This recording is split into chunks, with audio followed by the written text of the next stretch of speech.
السلام علیکم ورحمۃ اللہ وبرکاتہ۔ معلق اور معضل ان کا تعلق بھی علت کے ساتھ ہے، یعنی علت کی وہ صورتیں جس میں انقطاع کی وجہ سے سند معلول قرار دی جاتی ہے۔ کچھ صورتیں ہم نے پہلے بیان کر دی ہیں، مسئلہ تدلیس وہ بھی اسی قسم میں سے ہے، مسئلہ مرسل اور ارسال خفی بھی اسی قسم میں سے ہے۔ تو اب ہم بیان کرنا چاہتے ہیں معلق، اور پھر کچھ روشنی ڈالیں گے معضل پر۔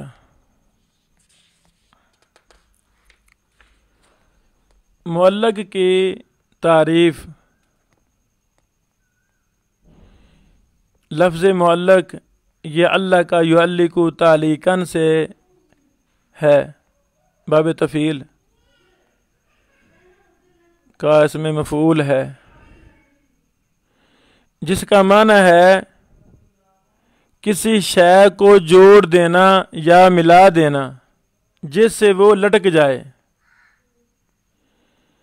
اس اعتبار سے معلق اس سند کو کہا جائے گا جس کو اوپر سے ملا دیا گیا ہو اور نیچے سے منقطع چھوڑ دیا گیا ہو، جیسے پنکھے کو چھت کے ساتھ لٹکایا جاتا ہے، اوپر سے وہ ملا ہوا ہے، نیچے سے ملا ہوا نہیں ہے۔ تو معلق میں سند کے آخر سے اتصال ہوتا ہے اور سند کے شروع سے انقطاع ہوتا ہے، راوی حذف ہوتے ہیں۔ یہ تفسیر مصطلح مشہور کتاب اصول حدیث کی، اس میں کئی ایک منہجی کمزوریاں ہیں جس پر کبھی ہم انشاءاللہ مفصل دراسہ بیان کریں گے۔ دکتور محمود طحان صاحب حنفی ہیں، حلب میں مقیم ہیں، ان کے بیٹے سے ہمارا رابطہ ہے، وہ کویت ہوتے ہیں۔ ان کی دیگر کتابیں ان میں بھی کافی زیادہ پریشانیاں ہیں، منہج محدثین پر انہوں نے کافی زیادہ حملے کیے ہیں، جس پر ہم تفصیل کے بیان کریں گے انشاءاللہ۔ یہ تفسیر مصطلح کا صفحہ نمبر 55 ہے۔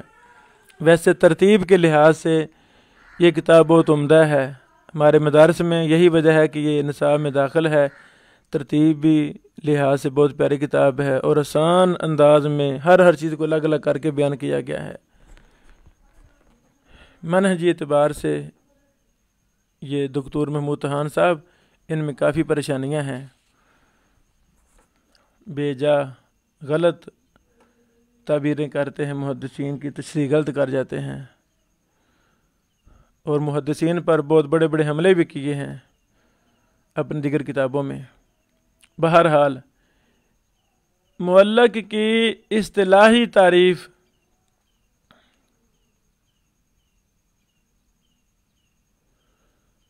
ہوا ما حذف من مبدأ اسناد راون فاکثر علی التوالی، وہ سند جس کے ابتدا سے ایک راوی یا زائد راوی پے در پے حذف ہوں، یہ ہے اس کی اصطلاحی تعریف۔ معلق کی مختلف صورتیں ہیں، مثلا پوری سند بھی بعض دفعہ حذف کی جاتی ہے۔ مؤلف لکھتا ہے قال رسول اللہ صلی اللہ علیہ وسلم انما الاعمال بالنیات، مثال کے طور پہ پہلے ساری سند ہی حذف ہے۔ دوسری صورت، تابعی یا صحابی یا ایک دو اور راویوں کا ذکر ہوتا ہے، یعنی آدھی سند ہے آخر سے اور آدھی کو حذف کر دیا ہے، بعض دفعہ 3 راوی ہیں، بعض دفعہ 4 راوی ہیں، شروع سے ایک دو کو گرا دیا ہے۔ یہ مختلف صورتیں ہیں معلق کی۔ معلق روایت کا حکم کیا ہے؟ کیا یہ ضعیف ہوتی ہے یا صحیح ہوتی ہے؟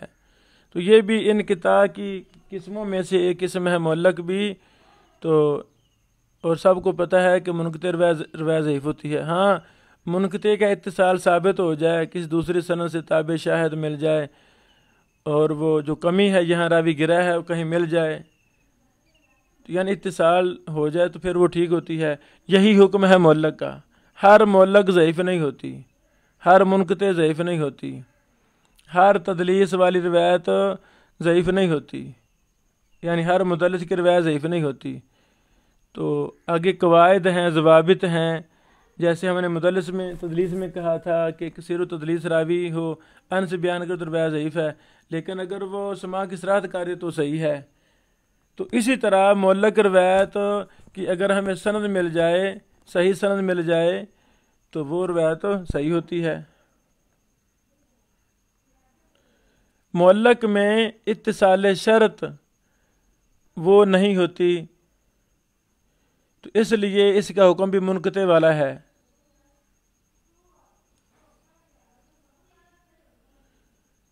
صحیح بخاری میں معلقات کافی زیادہ ہیں. تو صحیح بخاری میں ان کی معلق کا کیا حکم ہے جو امام بخاری رحمہ اللہ لائے ہیں؟ اس کی دو صورتیں ہیں. کچھ ہیں صیغہ تمریز والی. صیغہ تمریز سے مراد مجہول کا صیغہ ہے کہ لا ذکر حکیہ کے الفاظ سے بیان کی گئی ہیں. تو ایسی روایتوں کی تحقیق ہوگی، تفتیش کریں گے. ان میں صحیح اور ضعیف دونوں صورت کا احتمال ہے، یہ صحیح بھی ہیں اور ضعیف بھی ہیں.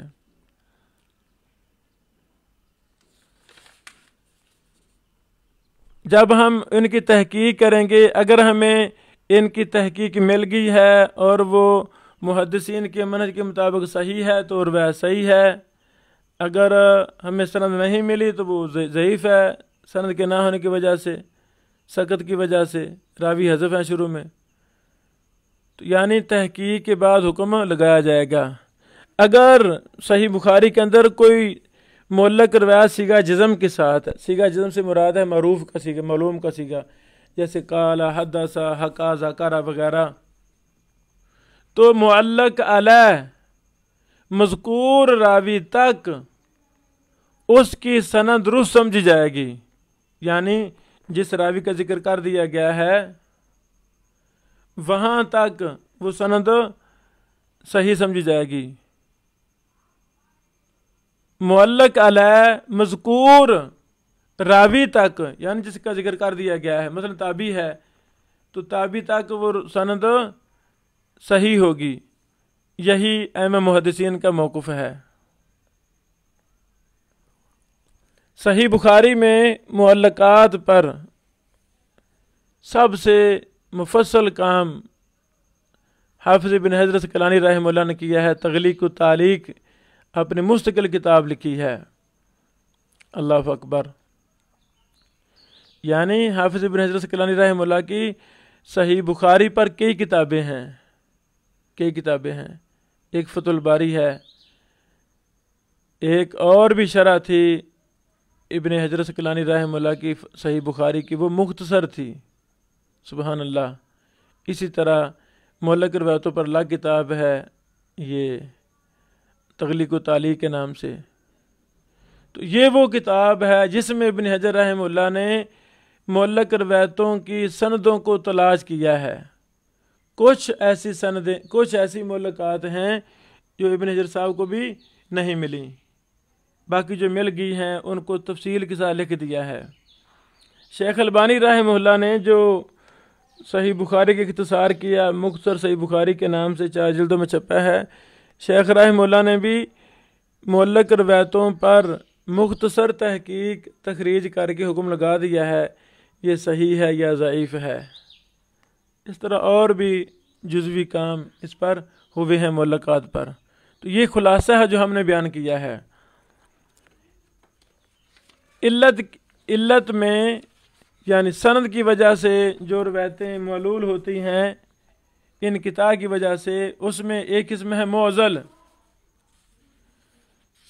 معضل کا لغوی معنی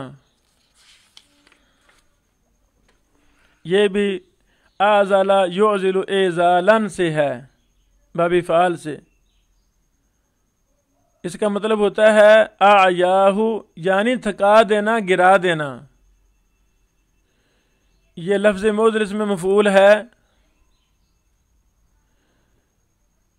یعنی وہ سند جس میں کثرت انقطاع کی وجہ سے محقق کو، قاری کو بڑی زیادہ تفتیش کرنا ہوتی ہے، اتنی تحقیق کرنا ہوتی ہے کہ وہ محقق کو تھکا دیتی ہے۔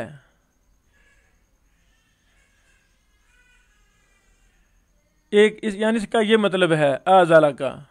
دوسرا معنی یہ بیان کیا جاتا ہے کہ وہ حدیث جس کی سند میں انقطاع کی کثرت ہے، اس کثرت انقطاع کی وجہ سے اسے معذور کر دے۔ کیا مطلب؟ یعنی وہ روایت قابل عمل نہ رہے، قابل حجت نہ رہے۔ انقطاع تو ایک نہیں مان، اگر مسلسل ہی راوی گر جائیں تو وہ تو اور شدت اختیار کر جائے گا انقطاع میں۔ اصطلاحی تعریف یہ ہے ما سکت من اسنادہ اسنان فاکثر علی التوالی، وہ حدیث جس کی سند سے دو یا زائد راوی پے در پے گرے ہوئے ہوں، یہ اس کی تعریف ہے۔ یعنی کم از کم دو راوی کٹھے گرے ہوں، یا دو سے زیادہ، 3 4 5 کٹھے مسلسل پے در پے، تو اسے کہتے ہیں موزل۔ ائمہ محدثین کی ہاں موزل روایت ضعیف ہوتی ہے، ضعف کی وجہ گرنے والوں کو پتہ نہیں ہے کون تھے، تو یہ منقطع کی ایک کبھی صورت ہے۔ موزل چونکہ حدیث کے کسی سطح پر بھی ہو سکتا ہے، تو اگر یہ آخر سے راوی گرے ہیں، آخر سے، تو وہ مرسل بن جائے گی۔ اگر شروع سے راوی گرے ہیں تو وہ معلق بن جائے گی۔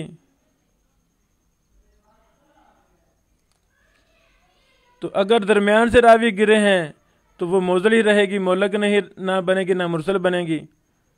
یعنی اس تعریف کو مختلف چیزوں پر، مختلف انواع پر فٹ کر کے دیکھا جائے تو یہ کبھی معلق بن جاتی ہے، کبھی مرسل بن جاتی ہے، اور کبھی موزل ہی رہتی ہے جب درمیان سے راوی مسلسل گرے ہوں، تو یہ بھی ضعیف روایت ہے۔ اس پر بھی محدثین نے سیر حاصل بحوث لکھی ہیں۔ تو آج ہماری بحث یہ مکمل ہوئی کہ انقطاع کی وجہ سے جو سند میں علتیں واقع ہوتی ہیں وہ تقریباً 4 ہی قسمیں ہیں۔